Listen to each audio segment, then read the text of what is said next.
Assalamu alaikum dear students, I am Anjum Shafiq, your biology teacher for grade 11, and today I am going to discuss the metamorphosis. So let's move to the class board. So dear students, metamorphosis.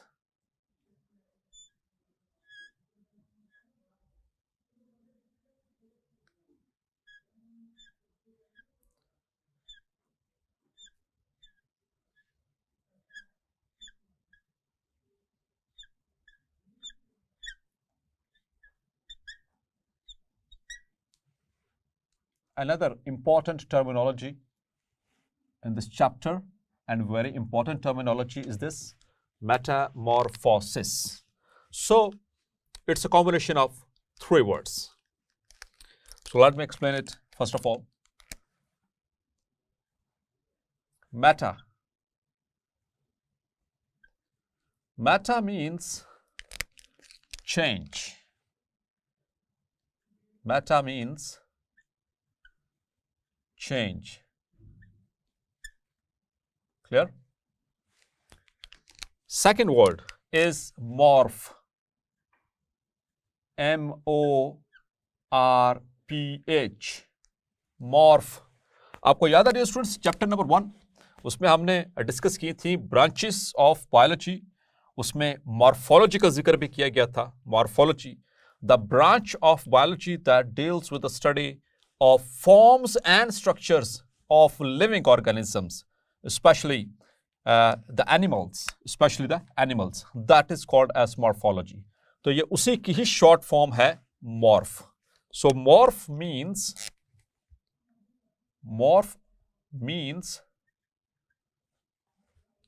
form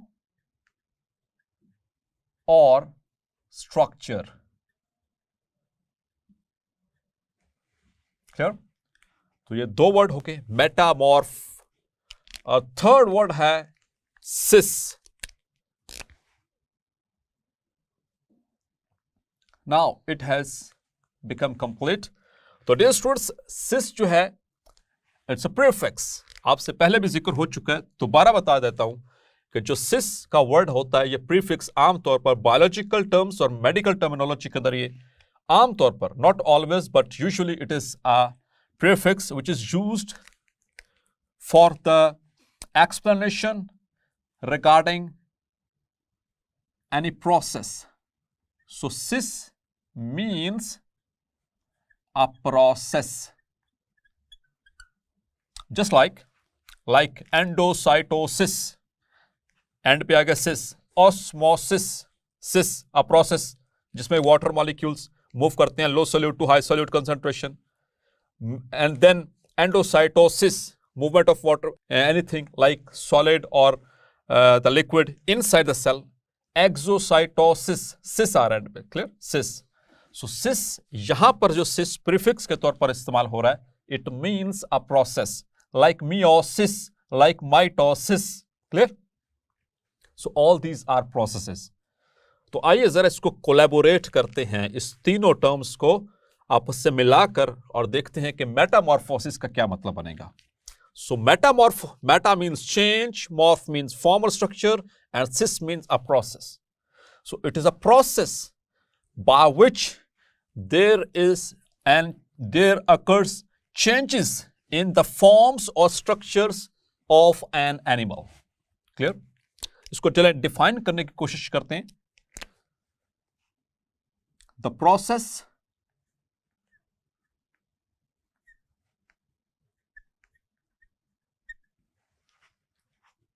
by which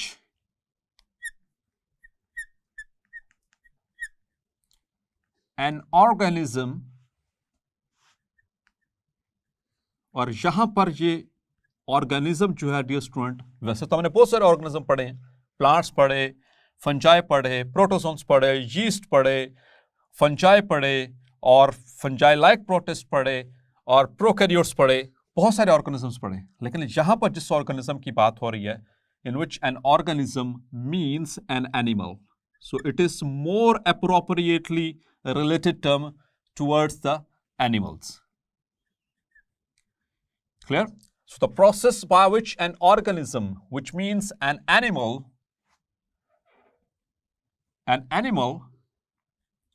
undergoes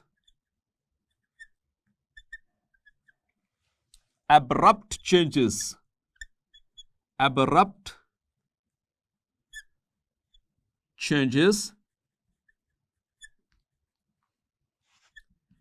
in their forms to develop into mature or adult stage. तो हम इसको इस तरह से भी define कर सकते हैं. द प्रोसेस, एक ऐसा प्रोसेस, एक ऐसा अमल by which an animal undergoes abrupt. Abrupt का मतलब होता है फौरी. क्लियर? कुछ उसके अंदर कुछ फौरी चेंजेस आती हैं. कहां पर चेंजेस आ रही हैं? In their forms. किस लिए? टू डेवलप इनटू मैच्योर और एडल्ट स्टेज. क्लियर? ताकि वो एक मैच्योर या एडल्ट स्टेज पे जा सके और उससे आगे वो मैच्योर या एडल्ट एनिमल बन सके. Clear? So that is called as metamorphosis. तो यहां पर देखिएगा चेंज वर्ड का भी आ गया हमारा, फॉर्म का वर्ड भी आ गया हमारा, ठीक है, और प्रोसेस का वर्ड भी आ गया. So this is how we define metamorphosis. Clear? अब स्टूडेंट्स, मेटामॉर्फोसिस हम एम्फीबियंस में भी देखते हैं और इंसेक्ट्स के अंदर भी देखते हैं, मीन्स के आर्थ्रोपोड्स के अंदर भी देखते हैं. अब जो इन दोनों में थोड़ा सा डिफरेंस है. क्लियर? लेकिन as far as our topic is concern, we are dealing with phylum Arthropoda. Means के यहां पर हम बात कर रहे हैं इंसेक्ट्स की, यहां पर बात कर रहे हैं हम आर्थ्रोपोड्स की. तो यहां पर जो मेटामॉर्फोसिस की डिस्कशन होगी वो रिलेटेड होगी towards the arthropods. So dear students, उससे पहले थोड़ा सा ओवरव्यू देता चलूं कि मेटामॉर्फोसिस एम्फीबियंस के अंदर भी होती है. So the organisms in which metamorphosis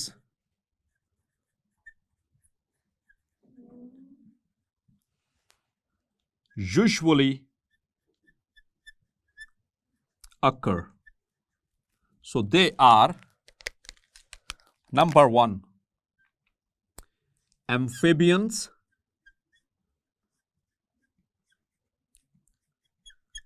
so amphibians who are थे ऐसे ऑर्गेनिज्म. याद है आपको चैप्टर नंबर 9 में भी पढ़ा था हमने. एम्फीबियन ये बेसिकली टर्म होती है खास तौर पर ऐसे ऑर्गेनिजम्स के लिए जो दोनों एनवायरनमेंट में रहते हों. क्लियर? आपको पता है कि on the face of the earth अगर हम जनरल क्लासिफिकेशन करें इसके अर्थ के ऊपर एनवायरनमेंट की, तो दो तरह के एनवायरनमेंट है, या पानी है या फिर खुश्की है. ये दो एनवायरनमेंट है, एयर और वाटर. तो ऐसे ऑर्गेनिजम्स जो इन दोनों एनवायरनमेंट में रहते हों, अपने कुछ हिस्सा जो है वो वाटर में गुजारें, कुछ हिस्सा जो है वो लैंड पे गुजारें, तो उनको कहते हैं एम्फीबियंस. और ये वाली टर्म हमने पढ़ी थी चैप्टर नंबर 9 में ब्रायोफाइट्स के लिए, कि ब्रायोफाइट्स को एम्फीबियंस ऑफ द प्लांट्स कहा जाता है, क्योंकि वो अभी खुश्की से पानी से निकलकर खुश्की पे आए हैं, तो वो पानी से दूर नहीं रह सकते. याद है आपको? So dear students, amphibians basically these are vertebrate animals जो कि फाइलम कॉर्डेटा से बिलोंग करते हैं. और फाइलम कॉर्डेटा को आगे चलकर आप देखेंगे डिटेल के साथ भी. ये आगे फर्दर फाइलम कॉर्डेटा दो इसकी मेन हम डिविजन्स करते हैं, higher chordates and lower chordates. Higher chordates जो होते हैं उनको हम दो सुपर क्लासेस में डिवाइड करते हैं. एक सुपर क्लास पाइसिस और दूसरी super class Tetrapoda. Super class Tetrapoda में फिशेस के बाद, पाइसिस के बाद जो सबसे पहली क्लास है वो एम्फीबियंस हैं. अकॉर्डिंग टू एवोल्यूशनरी कॉन्सेप्ट भी जो फिशेस के बाद जो वर्टिब्रेट्स आए वो एम्फीबियंस हैं, फिर उसके बाद रेप्टाइल्स, फिर उसके बाद मैमल्स और बर्ड्स. क्लियर? तो एम्फीबियंस में किस तरह से मेटामॉर्फोसिस होती है, जस्ट एक छोटा सा ओवरव्यू देता हूं, फिर उसके बाद हम अपने मेन टॉपिक की तरफ आते हैं.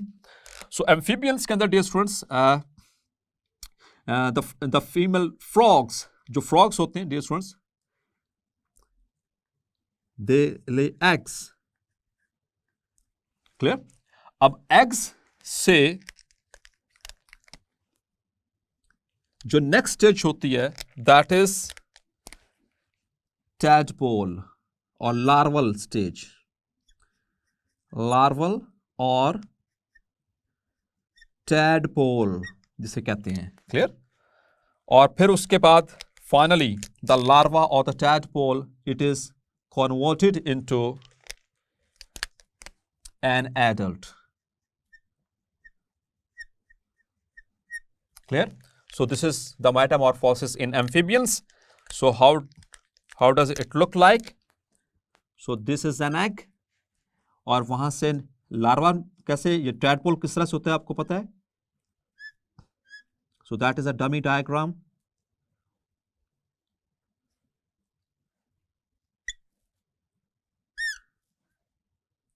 of a tadpole, और आपको पता है इसकी ये टेल होती है। tadpole छोटा मेंढक होता है, क्लियर। और यहां पर देखिएगा इसकी टेल होती है, टेल्ड फ्रॉग, और ये पानी में रहता है, क्लियर। और चूंकि ये पानी में रहता है इसलिए इसके गिल्स होते हैं, क्लियर। और फिर जैसे ही इसके अंदर चेंजेस आती हैं, अल्टीमेटली क्या होगा कि जब ये frog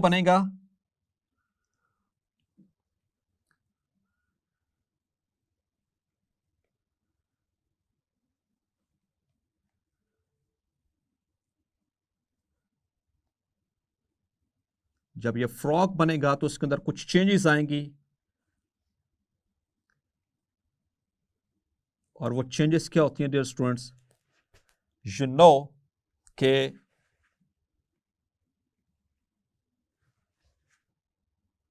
let me complete it a little bit more. So this is how does a frog look like? एक रफ सी डायग्राम है. So this is an adult frog. तो यहां पर देखिए इसकी टेल नहीं है, पहली बात. दूसरी चेंज इसमें क्या आती है कि इसमें गिल्स नहीं होते, जहां पर गिल्स थे इसमें गिल्स नहीं है, वो that has been transformed into lungs, वो लंग्स में कन्वर्ट हो चुके हैं. तो स्ट्रक्चरल चेंज आई, मॉर्फोलॉजिकल चेंज आई इसके अंदर, क्लियर. इसी तरह से इसकी टेल भी रिमूव हो गई, और इसी तरह से फिर ये साइज में भी इंक्रीज कर गया, और इसके अंदर और भी ये रिप्रोडक्टिव, अगर रिप्रोडक्शन के एतबार से देखें तो ये इमेच्योर है, जबकि ये रिप्रोडक्शन कर सकता है. So this is how. अब देखें स्ट्रक्चर में भी चेंज, अंदर ऑर्गन्स हैं उनके अंदर भी चेंजेस आ रही हैं. So this is called as the metamorphosis in amphibians, clear.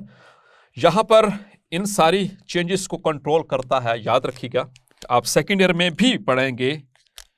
यहां पर यहां से लेकर यहां तक इसको लाने में there is the role of a hormone called T3 and T4. Thyroid gland पढ़ा आपने मैट्रिक में, T3 T4, triiodothyronine and tetraiodothyronine, या जिसको थायरोक्सिन भी बोलते हैं.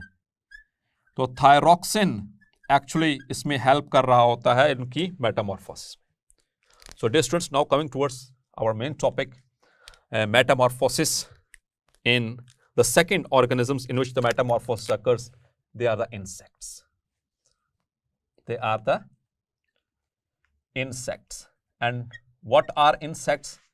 They are actually the arthropods. जो हम पढ़ रहे हैं arthropods. और arthropods किसे कहते हैं? Yes, my dear students. ऐसे इनवर्टिब्रेट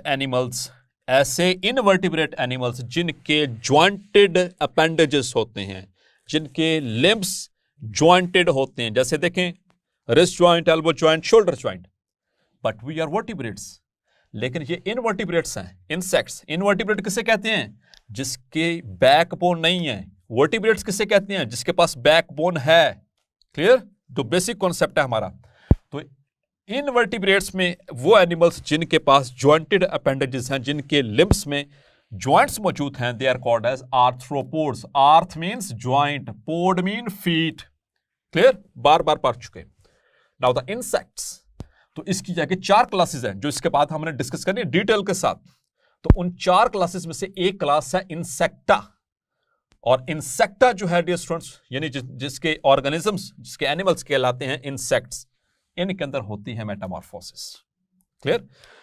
यहां पर जो मेटामॉर्फोसिस है वो 4 स्टेजेस में होगी. 3 डिस्टिंक्ट स्टेजेस हैं, उसको समटाइम्स हम 4 भी कह देते हैं, 3 भी कह देते हैं. Clear? So let us have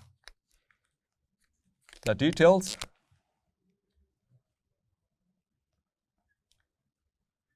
The stages of metamorphosis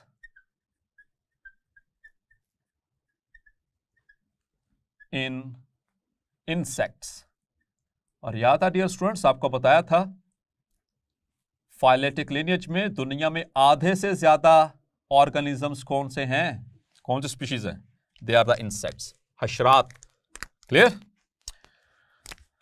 now the first, तो हम इसको इस तरह से कहते हैं एग. जो फीमेल होती है इन इंसेक्ट्स की, she lays the eggs. Clear? Eggs. Eggs के बाद the next stage is larva और larval stage. Clear? Larval stage के बाद जो मेजर स्टेज है that is pupal stage. Pupal stage. इस स्टेज के ऊपर जो ऑर्गेनिज्म है, जो एनिमल है, उसको कहेंगे लार्वा. इस स्टेज के ऊपर जो एनिमल है या इंसेक्ट है उसको कहेंगे प्यूपा. और फिर फाइनली द प्यूपल के बाद आती है इमैगो स्टेज. इमैगो स्टेज भी कहते हैं, या फिर इसको इस स्टेज के ऊपर जो एनिमल होता है या जो इंसेक्ट है उसको हम कहते हैं एडल्ट. क्लियर? तो यहां पर इसको कहेंगे लार्वा, यहां पर इसको कहेंगे प्यूपा और यहां पर इसको कहेंगे एडल्ट.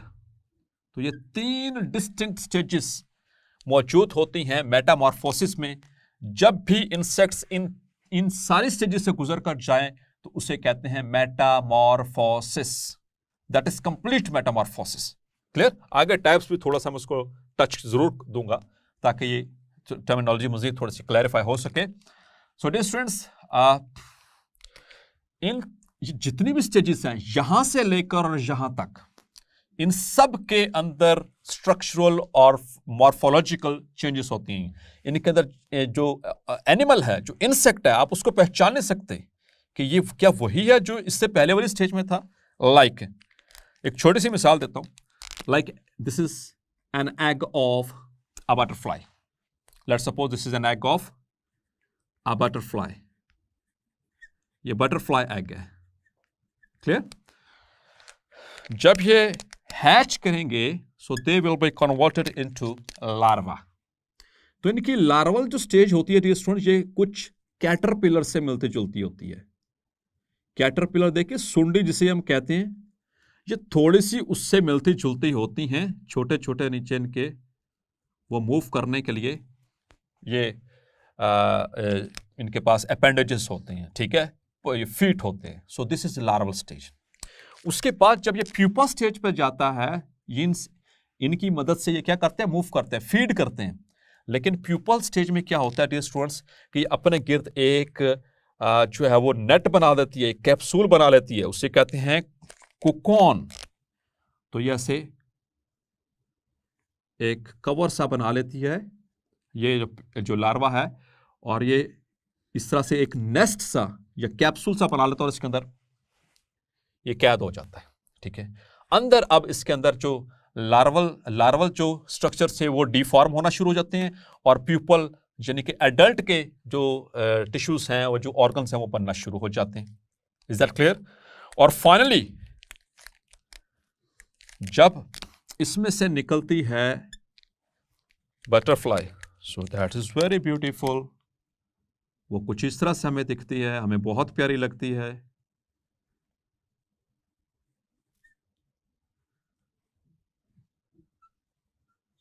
इस तरह से. ठीक है? सो दैट इज द बटरफ्लाई.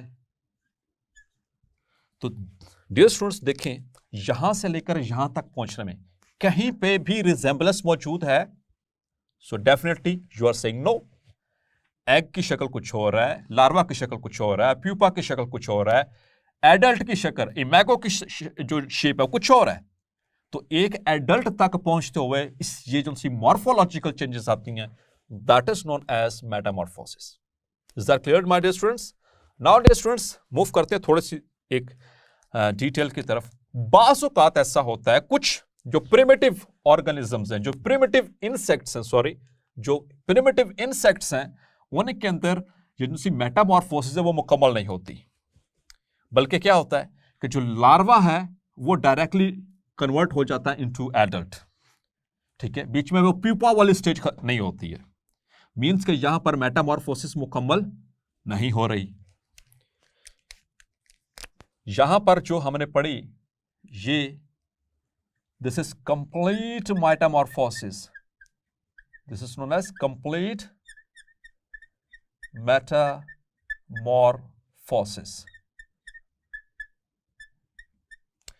जबकि बाजुकात कुछ, जैसे मैंने बात की कि प्रिमिटिव इंसेक्ट्स के अंदर क्या होता है,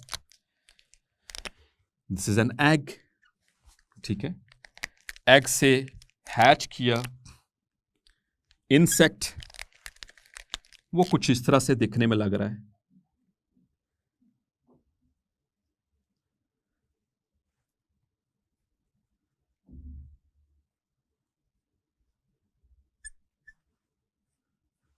Clear? I have tried to draw. This is a silverfish. इसे सिल्वरफिश कहते हैं, फिश नहीं है, पता है ना आपको, बायनोमियल नोमेनक्लेचर में बताया था। अब ये क्या होगा कि जब नेक्स्ट स्टेज में जाएगा तो ये थोड़ा सा बड़ा हो जाएगा,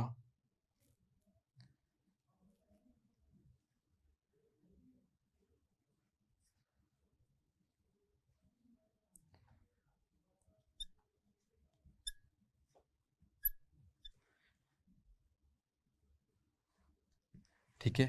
उसके बाद फिर नेक्स्ट स्टेज में जाएगा, यहां पर 2-3 दफा इस तरह की चेंजेस आएंगी, अल्टीमेटली क्या होगा, it is converted into adult.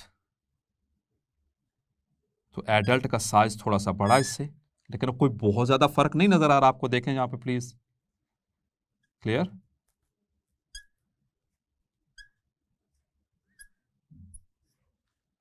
तो ये यहां पे देखिए आपको कितना एक फर्क नजर आया है। ये इसका लार्वा है, ठीक है, और ये इसका एडल्ट है, दरमियान में क्या है, ये थोड़ा सा इसके अंदर ग्रोथ हो रही है, इसको मोल्ट कहते हैं, ये मोल्ट है। तो ऐसी कंडीशन जिसमें मेटामॉर्फोसिस कंप्लीट नहीं हुई, यानी एग से लार्वा तो बना, लेकिन यहां पर लार्वा रिजेंबल किससे कर रहा है, एडल्ट से, लेकिन दरमियान में वो प्यूपर वाली स्टेज मिस हो गई, नहीं है। So this kind of metamorphosis is called as incomplete metamorphosis। Clear? अब डियर स्टूडेंट्स, इनकम्प्लीट मेटामॉर्फोसिस को एक और नाम दिया जाता है, it is called as nymph, या इसको कहते हैं इंस्टार। क्लियर? निम्फ भी कहते हैं इन स्टेजेस को, या फिर इस यहां पर इंस्टार भी कहते हैं इसको, जब ये बीच में ये वाली स्टेजेस मिस हो गई लार्वा से डायरेक्टली, क्योंकि ये रिजेंबल कर रहा है। इस तरह से कॉकरोच में भी क्या होता है, कॉकरोच जो पैदा होते हैं वो बिल्कुल अपने मम्मी पापा जैसे ही होते हैं, छोटे छोटे होते हैं वो, लेकिन दिखने में बिल्कुल वैसे होते हैं। फर्क क्या है इनमें, फिर लार्वा और एडल्ट में फर्क क्या है, मैंने आपको बताया डियर स्टूडेंट्स, इनमें डिफरेंस ये है कि यहां पर ये जो सी स्टेजेस हैं, जो निम्फ है खास तौर पर, they have no reproductive organs, इनके अंदर रिप्रोडक्टिव ऑर्गन्स अभी डेवलप नहीं हुए, दिखने में ये बिल्कुल एडल्ट जैसे ही हैं। इनके अंदर दे हैव नो विंग्स, इनके पास विंग्स नहीं है। क्लियर? लेकिन साइज में थोड़े से छोटे हैं। तो दैट इज बेसिकली जब इनके अंदर ये मैच्योरिटी आ जाएगी, now this is called as an adult, this is a nymph, या इसको कहते हैं इंस्टार, और ये है लार्वा, या इसको चूंकि ये रिजेंबल कर रहा है उनसे, इसको प्रो निम्फ भी कहते हैं, इसको प्रो निम्फ भी कह रहे हैं, इस लार्वा को प्रो निम्फ भी कह रहे हैं, क्योंकि ये दिखने में एक जैसा ही है। क्लियर? तो जिस तरह से इनकम्प्लीट मेटामॉर्फोसिस को निम्फ या इंस्टार कहते हैं, इसी तरह से कंप्लीट मेटामॉर्फोसिस को डियर स्टूडेंट्स कहा जाता है होलो मेटाबोलस, मेटाबोलस डेवलपमेंट भी कहा जाता है। क्लियर? अब जो स्टूडेंट्स यहाँ पर तो हार्मोन था एम्फीबियंस के अंदर थायरॉक्सिन, इसी तरह से यहाँ पर ये एकाडाइसिस के लिए हार्मोन इनके अंदर जो मेटामॉर्फोसिस इन इंसेक्ट्स, यहाँ पर जो हार्मोन इनको कंट्रोल कर रहा है, the control of Metamorphosis in insects is by a hormone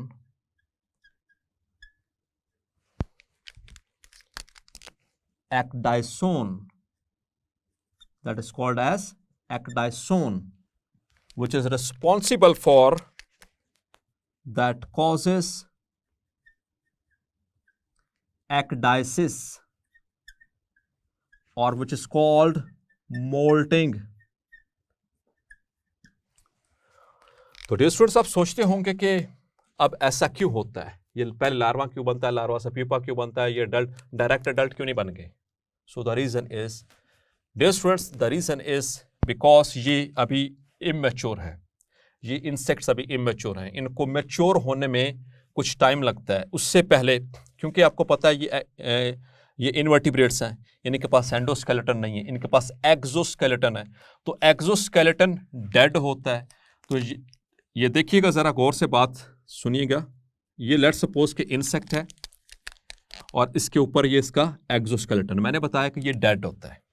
अगर अब इसको ग्रो करना है तो पहले पुराना वाला एक्सोस्केलेटन उतारना पड़ेगा, तो जो उतारना पड़ेगा वो सारा प्रोसेस कहलाता है, दिस इज एक्सोस्केलेटन, और उसके नीचे ये क्या है, इंसेक्ट। तो ये एक्सोस्केलेटन को उतारना पड़ेगा। तो उतारने के प्रोसेस को वो किस तरह से होगा, यहाँ पर ये हार्मोन्स आएंगे और मुख्तलिफ तरह के आगे चेंजेस आएंगी। तो फिर अब क्या होगा स्टूडेंट्स, अब अगर इसको साइज में इंक्रीज करना है तो इसको अपना ऊपर जो एक्सोस्केलेटन था उसको बड़ा करना पड़ेगा। तो अब पहले वाला उतारेगा और फिर अब नया बनेगा जो उससे पहले से बड़े साइज का होगा। अब उसके नीचे ये ग्रो करेगा और आहिस्ता आहिस्ता ये इंसेक्ट बड़ा होता चला जाएगा। ये जो पुराना वाला एक्सोस्केलेटन उतारा, नया वाला एक्सोस्केलेटन चढ़ाया ताकि इसका साइज इंक्रीज कर सके, ये सारा प्रोसेस कहलाता है एक्डाइसिस, या इसका दूसरा नाम है मोल्टिंग।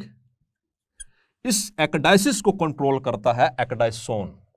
Is that clear? तो अभी ये इमेच्योर है, जब तक ये मैच्योर नहीं हो जाता है, जब तक ये एडल्ट नहीं बन जाता, तब तक ऐसा चलता रहेगा और इनके अंदर वो इंस्टार के स्टेजेस आती रहेंगी 1 2 3। सो वो ज़रा डिटेल्स में बात चली जाएगी। So that is enough for as per our syllabus. So ये काफ़ी है। क्लियर? तो ये फिर इस तरह से शेडिंग होती रहती है। जैसे आपने सुना ना, वो सांप अपनी खाल उतार देता है, आपने खाल देखी होगी, तो जब वो बड़ा होता है तो अपनी खाल उतार देता है। ठीक है, इसी तरह से जब इन्होंने भी बड़े होना होता है तो अपनी एक्सोस्केलेटन अपनी खाल उतारेंगे, क्योंकि ये डेड है, तभी ये नीचे अब नहीं बनेगी, वो पहले से बड़ी होगी, उसके नीचे ये ग्रो करेगा, तब ये साइज में इंक्रीज होगा। फिर इनके अंदर, जैसे मैंने बताया था, इनका रिप्रोडक्टिव सिस्टम अभी डेवलप नहीं है, इनके पास विंग्स नहीं है और बहुत सारी चेंजेस आने वाली हैं। So that is what we called as metamorphosis. So dear students, hopefully आज का लेक्चर भी आपको क्लैरिफाई हो गया होगा। मिलते हैं नेक्स्ट लेक्चर में, तब तक अपना ख्याल रखिएगा। अल्लाह हाफिज।